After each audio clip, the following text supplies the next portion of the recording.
Cleopas and I were in Jerusalem for Passover. Sometimes only he would go, and I would have Passover with my family.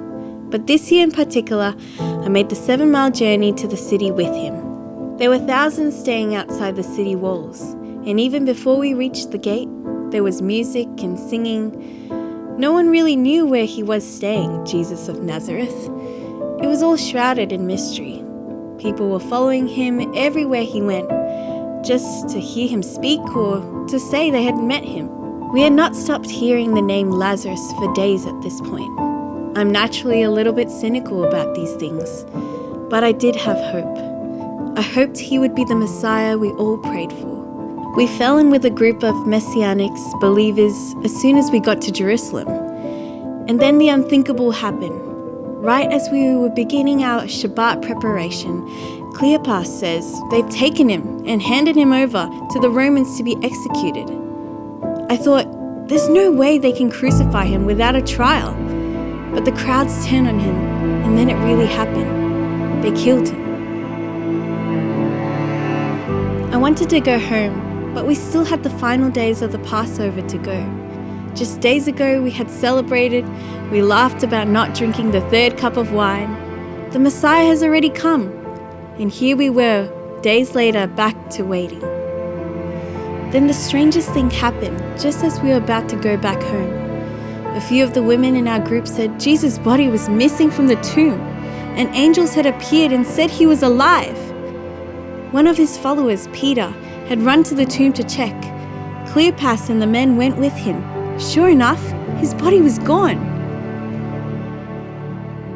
Cleopas had finally finished explaining this whole story to the man we met on the road back home to Emmaus.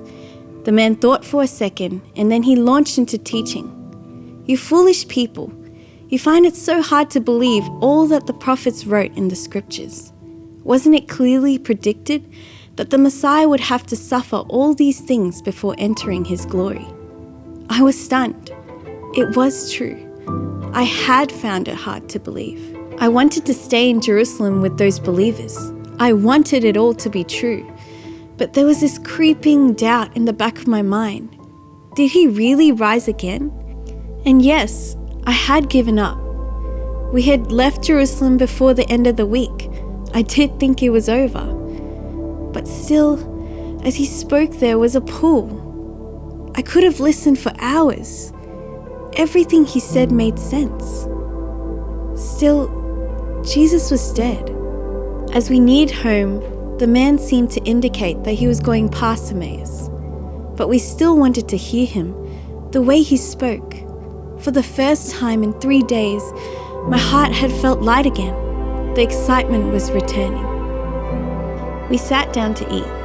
After all, it was still the 3rd last day of Passover week. He took the bread, prayed, and then broke it, which we thought was strange at that time. Normally, Cleopas would have done that in our house. But that made me think. And then I knew. I looked at Cleopas. We both felt it. But suddenly, Jesus was gone. It had been Jesus all along. He's back.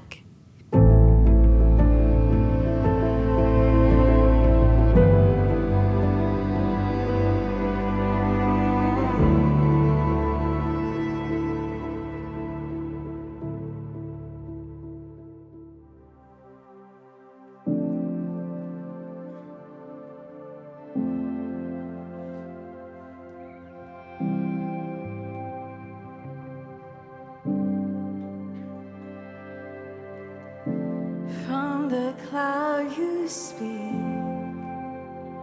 what was veiled now is seen.